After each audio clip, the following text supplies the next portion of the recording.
Let's talk about my new favorite book, Building a Second Brain by Thiago Forte. When was the last time you read a book and someone asked you about it and you were like, oh, I love that, but you couldn't remember what it was even about?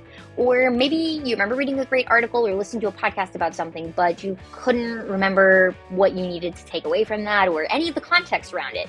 I have that happen all of the time. David Allen says our minds are meant for having ideas, not for holding them. And that's why it's so important for us to build a second brain and another personal knowledge management system that helps us actually organize all of these things that we are bringing in rather than just having them running around in our brains while we're trying to also do things about them. In this video, I'm going to walk you through the most important stuff you need to know about building a second brain. I'm going to show you the processes and systems that Thiago Forte tells us about. I definitely still recommend you read the book because it's really great, but in the next 10 minutes, you're going to be able to get the main concepts of what you need to know so you can start taking action on it right away before you even finish the book. Oh, and stick around to the end because I'm going to mention some of my favorite tools that you can use for building a second brain. So the book starts out with Thiago kind of laying the foundation here. And there's really two main acronyms that you're going to need to know that can help you remember the principles from this. And the first one is CODE, C-O-D-E. And those four letters are going to show you the general principles for capturing and handling all of this information to help you take action on it. So let's go through those. The first letter is C. C stands for capture. And this is where it's what it sounds like. This is where you capture info, and it's important to have a central inbox where you can put everything in, whether it's ideas, articles you want to read, interesting quotes, things you need to do. Have one central inbox for all of those things. For my analog folks, you can do this with pen and paper.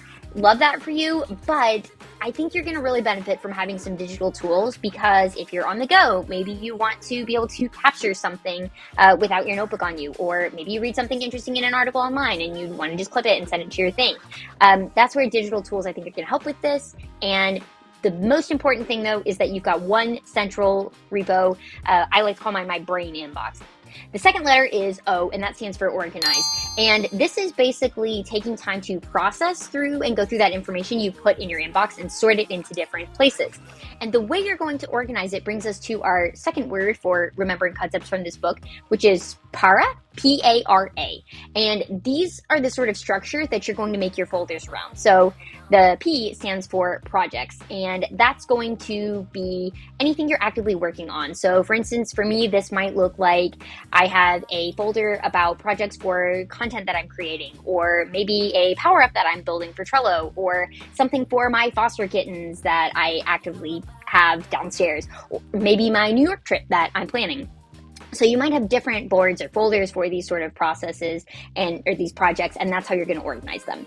The next area is areas. See what I did there? So this is your next sort of folder structure. Areas are basically like, you can kind of think of them as like higher levels that a lot of those projects are going to fit into. So for instance, if I've got a big project at work is probably an area that I care about things. I also building my own personal brand. That is an area that's not a specific project. It's a lot of little projects fall into that. Or maybe things like different relationships or just different sort of like areas, right? It makes sense. So the third letter is R, and this is for resources. So you can kind of think of this as any sort of topics or anything that maybe doesn't really fit into active projects you're working on or areas. This could be sort of general things that maybe go across multiple areas and projects, and things like, for instance, I might have some resources that I want to organize around marketing or personal development and productivity or software development, and different sort of things like that.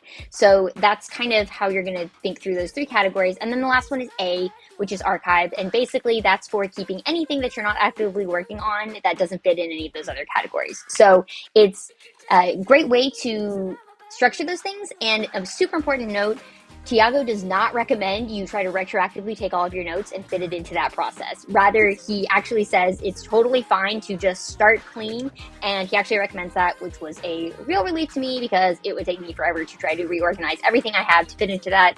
Although, if I'm being honest, I did kind of try just a little bit, but just so it wasn't a completely blank slate and I did not worry about doing it with everything that I have.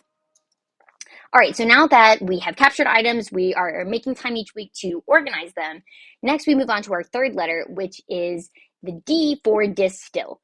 And I actually kind of thought this part was a little bit fuzzy for me because there was a lot of information about how to summarize information. And so it could be like, here's different processes for how you would take a whole article and highlight the main points and then highlight those highlights. And, you know, there's different terms for the ways you can do that.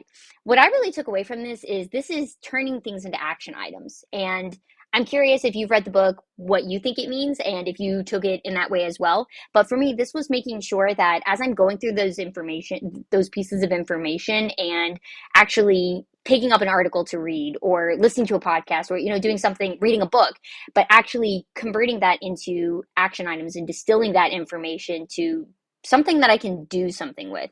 And again, this is going to look different for you, right? Because you may be reading something that doesn't necessarily have action items. And so maybe that's not what you want to do with that. Maybe that's a good read process and go put into, my home care for when I know that I'm going to need to winterize my camper or something. I know it's in that folder and I'm not turning it into action items. So I think it just kind of depends on the piece of content. But that's really what I took away from that section. And then the last letter is E. E stands for express. And this is more about taking what you have distilled and sharing it with the world. And I think this, again, probably doesn't apply for necessarily everything that I read or come across. But to me, I think of this as like actually doing that action item that I came up with in Distilled. So whether it's, in this case, I'm reading this book, I'm implementing this system, I'm sharing it with you. I'm making a video telling you about how it works and how you can use it in your own life. And that to me is the express aspect of sharing your work with the world and taking action on it. It's great because it helps you learn better. The best way to learn something is to teach it. And so if you enjoy making content, then making videos and writing blog posts and sharing how you're learning things and what your main takeaways are is a great way for you to really solidify them for yourself as well. So those are the main principles. Again, really great book. I definitely recommend you taking the time to read it and go through some more of the examples in here. Like there's a lot of really cool graphics and ways to kind of think through things. Of course, I can't do it complete justice in 10 minutes, but hopefully this gives you enough to get started and take action on it.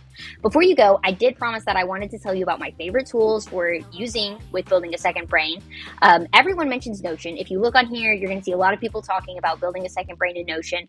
Totally great. If that works for your brain, love that. Does not work for mine. And again, everybody's a little bit different, but there are some reasons sometimes you may want to use something else. So I'm actually going to be making more videos about how to use the building a second brain method in different tools. But two that come to mind for me are Trello, of course, is the first one. You're not surprised if you followed my channel. You're probably not surprised to hear that.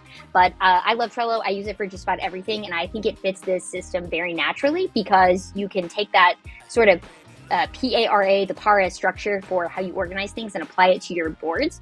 And then the other thing I like about it is that you can take the knowledge pieces, but also turn them into action items very easily. Trello works in a very agile sort of fashion where you can capture things quickly, you can organize them into different boards, and when you're ready to turn them into action items, you can create new cards or checklist items in those cards. So I think it's a system that lends itself very nice to the reference information, but also take action on it sort of levels. The second tool that I think works really well with this is AkiFlow. And I use AkiFlow and Trello together. And AkiFlow is basically a fantastic capture tool. That's probably my favorite way to describe it. And so whether you're reading an article online or someone sends you an email or you got something in Slack or something comes up in Trello, it's a great way to have a central inbox for everything coming in and then be able to tag it and sort it according to your filters or categories and things.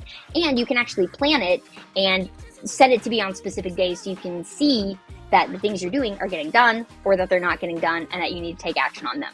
And if any of these just feel too task-oriented, you could also try something like Confluence. There's plenty of other tools out there that can help you capture notes, organize them into different folders and file structures. So thank you for watching. Check the video description because like I mentioned, I'm going to be making more videos about how to do building a second brain in different tools. And I'll update the video description as I have the videos there so you can go watch them there. If you found this video interesting, please like and subscribe to this channel. I love producing great content about productivity and Trello and all sorts of great tools and helping us get more done. And when you like a video, it helps me know I should make more like that. So that's super helpful to me. And by the way, if you are into Trello and productivity, feel free to head over to my Trello newsletter. Go to howtotrello.com. I'll include a link for that in the description as well. And you can sign up and get weekly Trello tips in your inbox every Thursday morning. So thank you for watching and would love to hear what you think. Drop a comment and I'll see you later.